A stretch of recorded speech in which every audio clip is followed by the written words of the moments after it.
Food preparation techniques. If you're familiar with the paleo diet, which you may or may not be, if you've watched some of the previous videos or seen some of the previous speakers, I think you had a speaker yesterday talking about it. There's a lot of anti-nutrients in grains, for example, that can really affect your digestion and have severe repercussions to your health. But by preparing foods in different ways, you can help sort of neutralize those anti-nutrients. And then again, quantities consumed.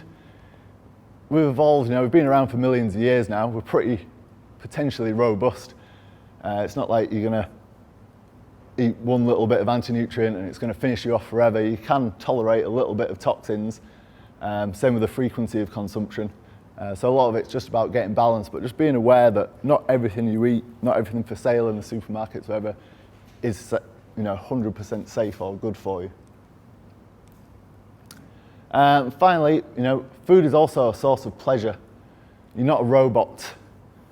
There's nothing wrong with eating for enjoyment. There's often like a dichotomy seen between with, you can either just eat what you want, eat for pleasure, eat loads of nice foods, but you're going to get fat and you're going to get ill and you're going to die.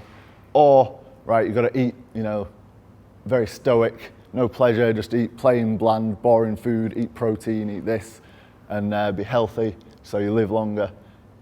It doesn't necessarily have to be like that. It's about finding a balance. Food can be very, very pleasurable, though I'm going to come on later onto the difference between pleasure and reward and why exactly you're eating a food. Oh, more formatting problems. Oh well. I often get asked, are there good and bad foods? I just mentioned before, there's not necessarily even such thing as foods, it's just what we're calling food. So if we look at things we're going to eat, they have different effects on the body. I did have a nice little table here, which you can't really see. So you can look at any food item under those 4 categories that I went through before: energy, raw materials, toxins, and then pleasure. I've done a nice little colour-coded table here. I've graded each topic in either green for yay, good, go ahead, amber for well, maybe, and red for stay away.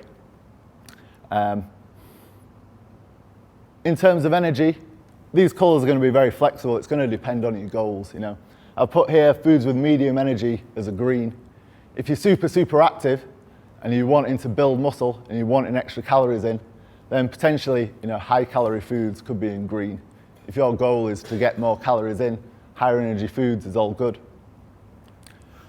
The main area that's going to be pretty much the same for everybody is the sort of nutrient value, the raw materials.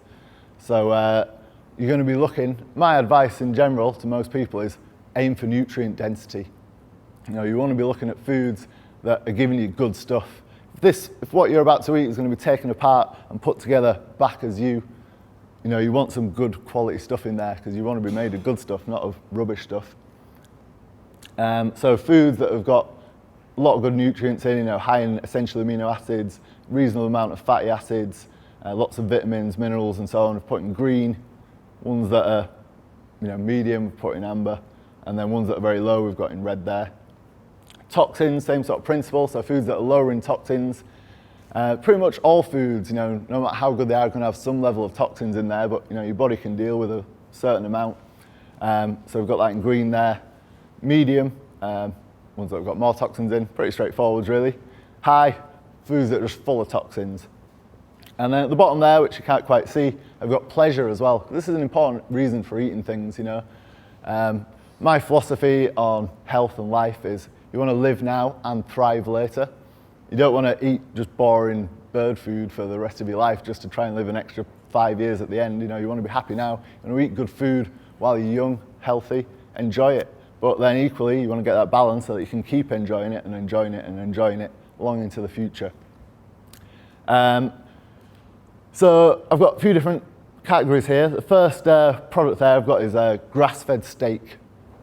But really that could be any pasture-raised animal, like a cow, a lamb, a pig, a chicken, wild game, or it could be wild fish, seafood. Any sort of animal, basically, that's lived a natural life. Human beings were predators. We're very lazy eaters. A cow, it spends its entire life just chewing grass. Boring life. Chew, chew, chew, chew, chew all the day. We let it do all the hard work, then we kill it, eat it, and we get all the nutrients in one handy little package. It's great. So, wild animals, pasture-raised animals, they're generally not super high in calories. They're sort of more moderate there. Very, very high in nutrition. They're just the best source of protein, complete proteins, best sorts of all the good fats, best sorts. People believe that, vegetables are brilliant for vitamins and minerals. If you actually compare them in a graph, these nutrient-dense animal foods, particularly like organ meat, seafood and so on, are just off the scale when it comes to all these nutrients. Relatively low in toxins. The cow, very kindly, got 4 stomachs, loads of bacteria in there, breaks down all the nastiness for us, makes it into good, nice to eat meat, pretty low in toxins, providing it's well managed. And then pleasure, I love steak. Plenty of pleasure from eating steak. It's top food really top food. All these nutrient-dense animal products, they taste great, they're full of nutrition, they're low in toxins. Good food, why not eat it most of the time? We've then got sort of nutrient-dense vegetables, like starchy root vegetables. We've got sweet potatoes on there, we've got cassava, all these sorts of things. Could be, if you're looking to lose fat, maybe not the best, because it is high in energy, but also very high in nutrition, comparatively speaking, lots of nutrients in there, relatively low in toxins, and tastes pretty good as well. Maybe a better choice if you're looking to lose body fat is more fibrous vegetables, green vegetables, broccoli, these sorts of things, which will be lower in energy, but still packed with nutrition. We then start to come down the scale, sort of less good foods. But, like we say, you don't have to always just eat for nutrient density.